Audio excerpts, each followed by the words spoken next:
I'm going to go from 100 to a billion and 10 billion and beyond is because I do genuinely, like, I am working harder now than I worked to get here. And it's because I've learned a better way to work. And so this is me sharing that better way to work. Now, to be fair, maybe I have certain skills that if I don't work as hard, I can still win, but I would still know. And so I think that if you can, like, if the whole point of anyone who's listening to this is that you can open up another level of effort, I think that is the next level of effort, because if I had thought the way I think about business now and work now, I would have been here faster. And that's me catering to the audience who wants to win.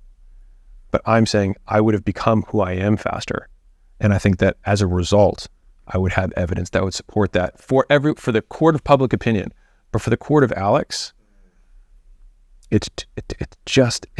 I know what it's like for me to give it my all. And it's the absolute proudest I am of myself. And there's nothing anyone can do to take that from me. And that's when I feel bulletproof. And there's not many times I can do that. And so when I have realized how much work it takes to do something well, to gain the approval of my 85-year-old self, I also realized hand in hand that there's only a few amount of things that I can do, because I have to be dramatically more focused, because the amount of work it takes to do something well is so much greater than I used to think, that I can't do 20 things if I'm going to do it well. And so it goes back to, like, one of my favorite sayings, which is, if it's worth doing, it's worth doing well.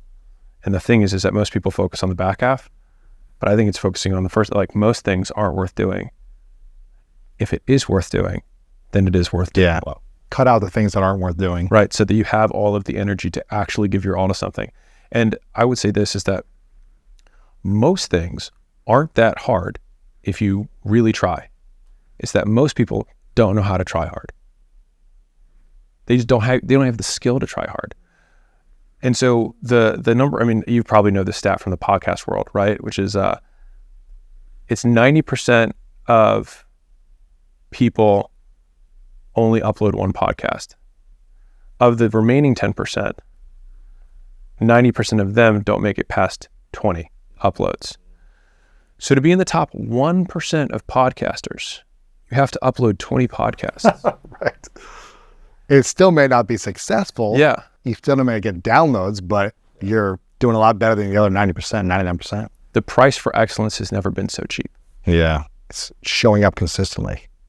Everyone is so soft now that to win, you just have to not be made of glass and be willing to have someone tell you, I don't approve of your life. And you say, that's okay.